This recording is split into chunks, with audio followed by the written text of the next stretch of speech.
where here at the Greater Kendall Business Association, we have a great guest every time we do this.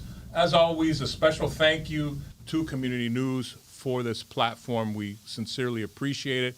It helps us get the word out, and it helps our businesses, our members, get the word out about what they do. So without further ado, today we have Association Lending Services with us. We have Sachin and Earl. You guys are like soccer players. You only use one name, right? Is that how it works? All right, so tell me a little bit about yourself, Sachin. Where are you from originally, and how did you get into this business? Sure, Carlos, thank you. Thanks for having us. My name is Sachin. I'm the founding principal of Association Lending Services. Originally, I'm from India. I was 18 years old when I got here, and I've been in this business for about 23 years now. I've been doing association lending for about 15 years and commercial real estate financing for a little over 20 years.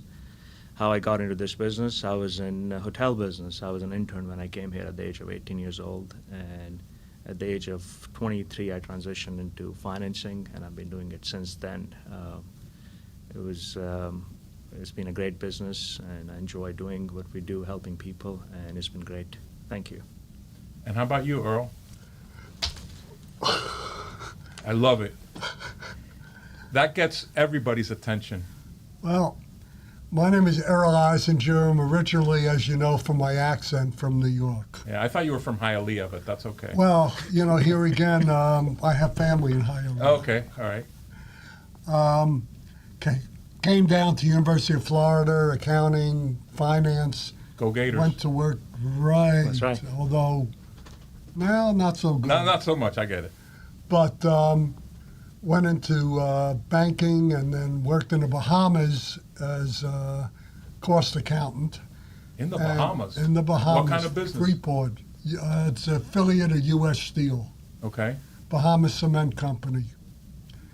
And I was recruited to become the controller of a fast-growing real estate company. And I learned the real estate business. So from 1970 on, I've been in real estate investing, all aspects. I've been in banking as a commercial lending officer, and Sachin had contacted me about, working with him in association lending. How did you meet? It was at a seminar That's about right. 10, 12 years ago. At least. And I don't recall whether Sachin was a speaker or what, but we met, we talked, became friends, and we did some some loans prior to entering the association loan business. Okay. So how did you, you come from an accounting background, you come from a hotel background. Sure. What attracted you to, both of you, to lending and real estate? Sure. So I was 23 when I made the transition from hospitality into the banking business. I was a math and physics major back in India, where I was born and raised. And at the time in Ohio, I've been here for 20 years now, and I came from Cleveland, Ohio. Okay. And there was a bank called Ohio Savings Bank, and they were looking for people in the wholesale mortgage division. And what they did in that division was buying and selling loans. So they would take loans from correspondent, from brokers, and then they would sell it to the other investors, other banks.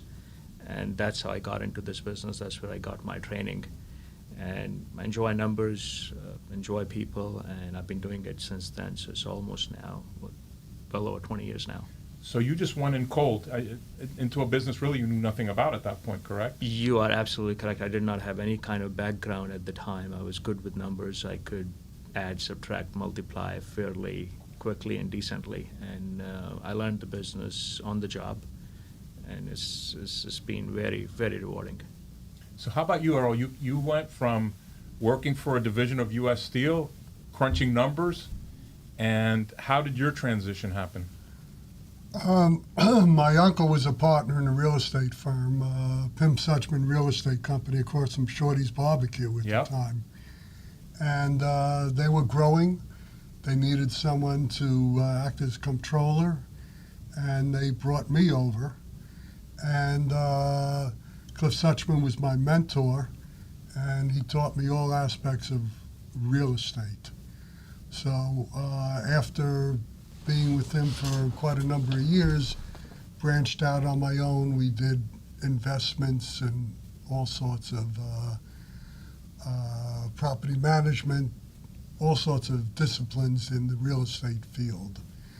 And I spent a little time in commercial banking as a commercial loan officer. And then when this opportunity came, I felt that there was a big market for it, considering what was going on after the Champlain Tower. And Champlain Tower collapsed, unfortunately. There was a lot of people killed, and a lot of problems occurred, and new regulations came down. So Sachin was very familiar with the laws, the regulations, what was doing, and I was, good at meeting people and speaking to people and coming up with some leads and all. And he also does underwriting, so he can do something quickly. He knows whether it's bankable or not bankable, and if it's not bankable, we can do it privately. Yeah, I've known you for a while, Earl, and giving out $100 bills is going to get you into some doors. So I salute you for that. I've had a lot of fun with my grandchildren with those $100 bills. But what I wanted to communicate was, and what I wanted to know really was, this whole thing with the Champlain Towers. Is that when Association Lending Services started, or did it start before that?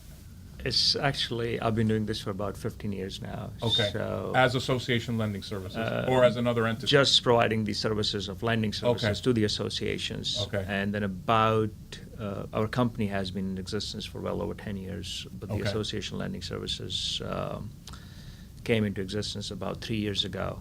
And of course, we saw this huge need because of what happened, changes in the laws. So we've been doing this under the Association Lending Services name for about 3 years now, but I've been doing this for 15 years, providing loans to these associations. And it's a very, very niche business, and there is a huge demand because things went from one end to the other end, Right. and people need help now as a result of that. So I look at everything through a marketing lens, and nothing short of brilliant, because my favorite definition of marketing is find a need and fill it. And another thing, I forgot who said this, but the riches are in the niches. So you are in a fantastic space, and understand the ordeal that was Champlain Towers and the after effects of that, which you had the idea, the vision to there's needs beyond this.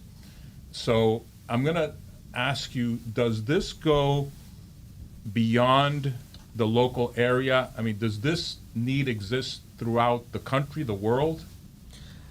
I think, of course, there's tremendous need in our area because Florida is, in terms of the number of associations, I believe Florida is second in line after California. And across our country, in different states, Illinois, Pennsylvania, there are a number of associations, probably California, Florida, Illinois, Pennsylvania. So association living model, common interest living model is huge across the country. Okay. Of course, especially down in Florida. And after the demise of the Champlain Tower South, rules have been changed here in Florida, but they were also changed in other states from a safety perspective. So the demand is there and the need is there as a result of that. I know you guys aren't engineers, but I'm curious, what were some of those changes? Do you know? Sure. So what happened was Champlain Tower South, that was unfortunately back in 2021, in June, that tragedy happened. And as a result of that, here in Florida, Florida enacted milestone inspections. Buildings that were within 3 miles radius of the beach and outside the 3 miles radius, they needed to do these milestone inspections, which are essentially structural inspections, Okay. and which is the facade of the building. A structural engineer needed to examine all the catwalks, all the balconies, the roofing, and those are the changes that were implemented after the Champlain Tower South's demise. And similar changes were made in other states, such as Illinois, California, where you needed to do these balcony inspections because of the life safety issue. So these changes that have been made are good changes, and I think they're making the buildings more safe and secure Right. as a result. So where does your footprint, how large is your footprint as far as the areas that you service? Sure, sure. So we're based out of Florida, so our primary footprint is here, anywhere in Florida, but outside of Florida, all along the East Coast, Carolinas, Georgia, Illinois, Pennsylvania, Texas. So we're able to provide association financing services to the associations for all kinds of common area projects, including but not limited to concrete restoration, roofing, asphalt, seawalls, including the professional fees. That leads me to my next question. How do you interact and actually help some of those entities you just mentioned, roofers, Sure. engineers, those types of firms? Can you help them as well as associations, or how does that work? Absolutely. We help all the stakeholders, period, because all of us work together to get the project completed. Now, when it comes to associations, many times these projects are delayed because of lack of available financing. And when you don't have readily available funds, buildings have these deferred maintenance. As a result of that, individual owners cannot get the financing, and that can destabilize the values of these units. And then to mitigate that, you have many times associations would do a one-time large special assessment. Now, those people who have the money to pay for that, that is fine. But then there are folks who cannot afford to come up with $20,000, $40,000, $80,000, depending upon the scope of their work, all at the same time. And they end up putting their units on the market additionally to the units that are already on the market because of the deferred maintenance. And as a result of that, you have untimely sale because people are under tremendous financial pressure. And what we do is, for the associations, we provide a practical solution, which is stretch out these payments depending upon the scope of the job for 7 years, 10 years, 5 years, 12 years. And now, instead of having to pay $30,000, $40,000, you're paying $70 a month, $110 a month, depending upon the scope of the project. That's far more practical. It keeps people in their homes as opposed to having undue financial pressure where they have to put their property on the market unwillingly as a result of that. So it helps the associations maintain their property values and elevate their property values, and maintaining the financial and structural integrity of their property. Now, going back to the professionals such as professional engineers, concrete restoration professionals, roofers, we help these professionals help their clients, which is association, timely, and help them get paid for their services. Because if an association takes on a project where they don't have, let's say, the cost of concrete restoration and the roofing combined is $2 million, and the association only had $300,000 in the reserve account, and they end up doing a special assessment for $1.7 million in this example, and they start the project with the concrete restoration company and with the roofing company, but they are collecting this money as the project is moving along. As a result of that, because you're collecting a large sum of money over a short span of time, that in many cases creates collections issue. And in those scenarios, the association will come back to the contractor and say, hey, can you give us a credit? Can you slow it down? And it creates a lot of friction, which is not a happy situation. And it can create a huge financial burden for the association and for the contractors and for the engineers and the people who are associated with these projects. So our services, I think it holistically helps everybody involved, and it provides a great deal of peace of mind and value, and makes it a viable solution for all of the stakeholders. So Carlos, go ahead. let me just add Go ahead. one more thing to it. A lot of times, if there's any delays, the price of materials, the price of labor, That's right. everything is going up. So the budget has changed, this has changed, that's changed. We can underwrite it within 48 hours once we get all the documents we require. We have institutions that work with us that specialize in association financing. and therefore we can save a lot of time and money, and they do not have a lot of the restrictions that the banks down here have, for instance, rental units and all, requiring your reserves, your operating accounts, your firstborn, etc. Yeah, so it's, I can only imagine, and I don't know if you guys have run into this at the condo owner's level, but I can only imagine somebody getting an $80,000 bill. Hey, you need to do this, or you need to sell your unit. Have you seen that firsthand, or yeah? Yeah, unfortunately, this practice, because of the changes in the laws, it has become more common than not. And to your point, it puts tremendous pressure on these people. And in many cases, what happens, like Errol said, because you don't have the money available right now, you're having to wait, and these homeowners are they are trying to get a home equity line of credit.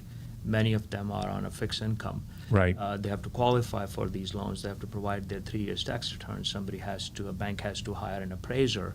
Then there's title company involved. So it's a pretty long process of 90 to 120 days if all goes well. And then Right. there's no guarantee at the end that they're going to qualify because of one reason or the other reason. And you have got 200, 300 of these property owners who are trying to figure out on their own. That creates a very tough environment for the board of directors and for the property manager. And in the meantime, city is asking you, hey, you haven't made all of these needed repairs, and you're getting violations. And God forbid, because of that, it could lead to litigation. And Fines, litigation, yeah. All of these things make, it makes the problem 10 times worse. So that's where Association Lending Services comes into the picture and helps all the stakeholders, and that pre-planning and doing that underwriting and having that dedicated service provider to the associations for the financing, because it's the most important piece, the most important relationship, and the most important liability on the balance sheet. So having professional representation is absolutely necessary. So you've got the pressure of just, you've got this burden, but I could imagine if there are, maintenance delays, if there are fines, if, there's lawsuits now, what does that do to the property value of my condo? How bad can it get? Look, if you have a deferred maintenance, I know that we are on the commercial side, we do commercial financing because Right. the association is not for profit and it's a corporation. But for the individual unit owners, when they are trying to do their individual financing, and you have all these deferred maintenance, and you have, unfortunately, litigation at the same time, and you have fines from the city, more than likely that bank is not going to go through. So now, essentially, all the buy and sell transactions totally get stuck. They come to a halt. And what happens to the values is, you have people at the same time with the large special assessment who cannot afford $80,000, $75,000. And as a result of that, you have too many units on the market, and that has a downward pressure, negative pressure, which is why we've been reading about these headlines that the values of the condos have been going down. So that creates not a good situation for the individual unit owners. Most of the loans are through Fannie Mae and Freddie Mac, and there was an article in the paper a couple of months ago that there's a blacklist of condominium projects that they will not finance the individual units, which makes it more difficult and more expensive if someone is trying to get financing. So as a result, we are supplying a benefit to them in that, one, we're keeping them in the market, keeping them in their unit, Right. where in this generation, the children are moving back to the parents. But if they sell their units at a loss or at a lower price and they don't know where to go, what are they going to do? They're going to move in with their children. Right. So this is a benefit that we provide. They get to stay in their condo. Absolutely, as opposed to selling them untimely and at a loss. It provides a practical solution for everyone. So let's say that you have X number of people, 20% of the people in an association that can afford to pay. Right. Well, they are not sharing in the cost of that. But those people who are not able to afford that one-time lump sum, they can now spread it out, and they're not having to put their units on the market untimely. Now, that's helping the entire community. It's not only just helping these Right, folks, right. it's helping the folks who are able to pay their share in one shot. It's elevating everybody's property values. It's good for the community. Work is being done on time. The building is looking better, younger, and it, like I said, it appreciates everybody's property values. So my sense is that special assessments have always existed, but it's been, a little common area stuff here, a few things here. Did this whole, I'm going to call it craziness, with the huge assessments start a few years ago with what happened on the beach? Is that when it started? Well, prior to that, we didn't have, in state of Florida, we did not have statewide these type of regulations where you have to do this. Associations needed to do these structural inspection reports, and as a result of that, the work is coming out of those, stemming from those structural inspections. So what this thing did was it created, imbalance in the supply and demand. All of a sudden, you've got, and Florida has so many associations. Like I said, we are, I believe, number 2 to California, and 49,000 associations. So all of a sudden, all of these people need the same services at the same time. As a result of that, the prices have gone up, and that created an imbalance in the market, and that's the reason for this. Got it. So is this restricted to a certain type of building, or is it any homeowners association? I mean, could it be common areas in a neighborhood of single-family homes, or is this just large structures? Sure. So as far as doing these inspections, the milestone inspections, these milestone inspections are for 3-story or higher. Okay. That's what they are limited to. But as far as depending upon where you live, in some counties you have to do these 40 and 50-year certification, like Right. Broward County, Dade County, which is a good thing. Yeah. But as far as a homeowners association is concerned, that's different because you have single-family detached homes, so it may not be applicable to the homeowners association. But all of these high-rise buildings, 3 stories or more, they are subject to these new rules, which are imperative for safety. So that's the difference between a common area work stemming from these inspections in a homeowners associations versus a 3-story or higher condominium association building. So let's say there's a 3-story or larger building, and they're going to have their inspection, their milestone inspection. Are these large special assessments, are they more about, it's not if, it's when it happens? Because after 50 years, I imagine you're going to find something. So is that pretty much the rule of thumb? As the building ages, you of course have more and more issues, and Right. things get expensive.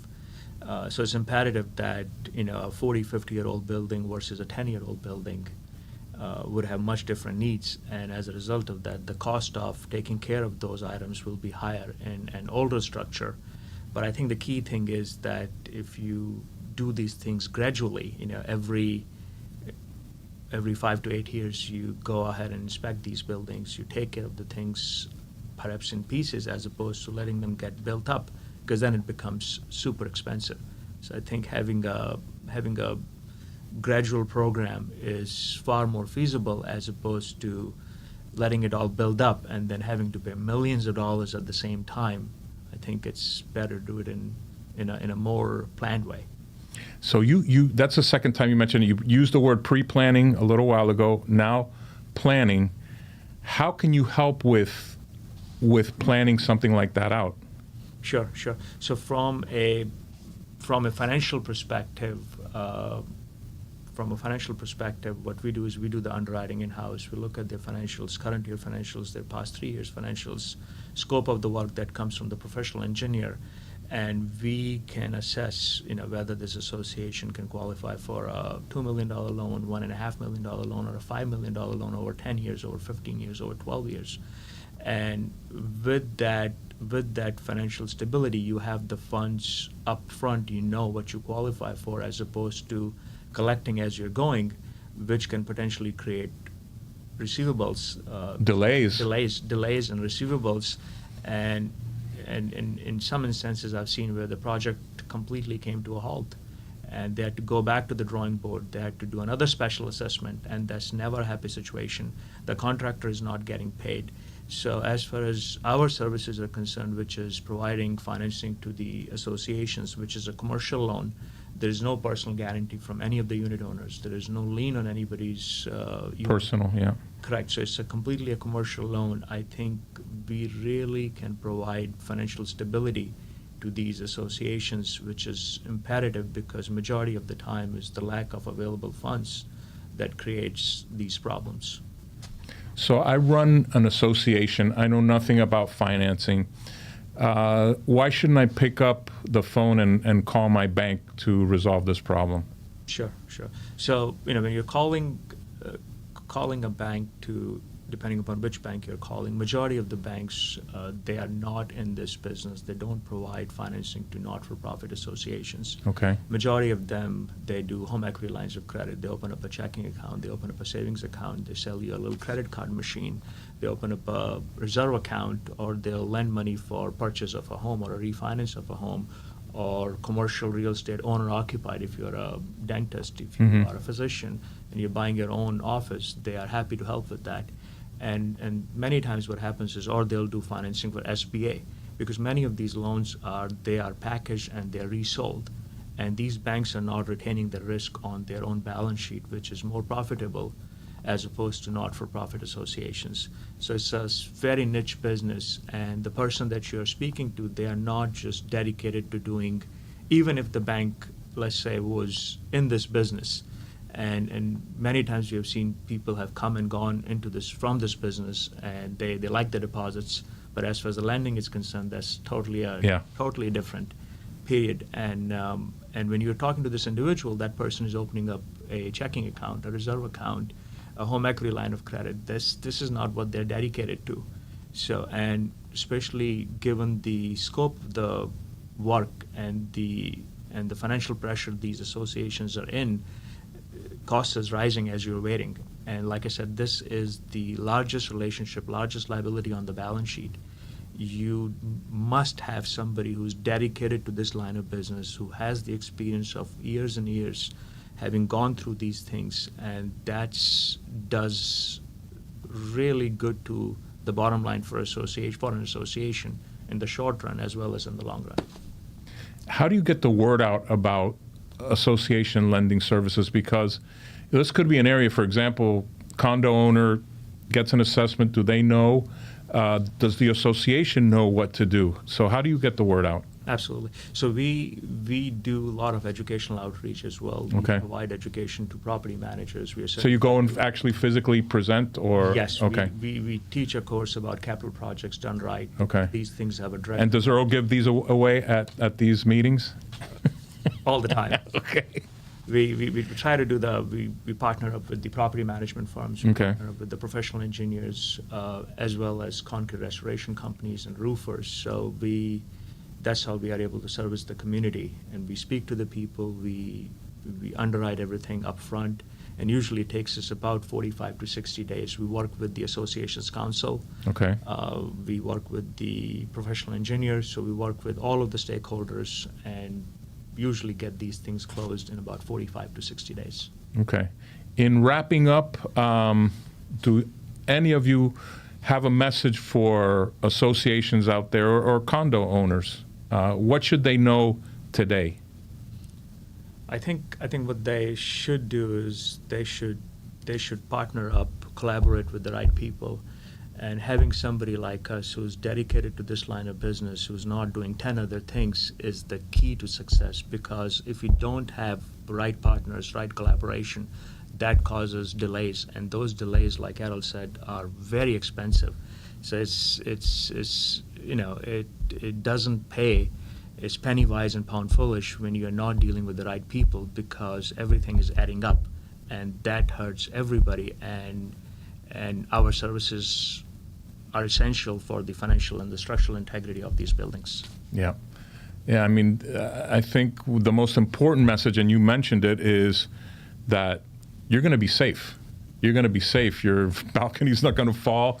And, that's obviously incredibly important, and we don't want another catastrophe on our hands in this community. Thank you for the work you guys do. The time flies here. It's only a half-hour show, so you can come back if you'd like. And thank you for being a member of the Greater Kendall Business Association. We really appreciate it. You guys offer a very valuable service to the community. So keep it up. Keep up the good work. Thank you, Carlos. Thanks for having us. Thank you, Carlos.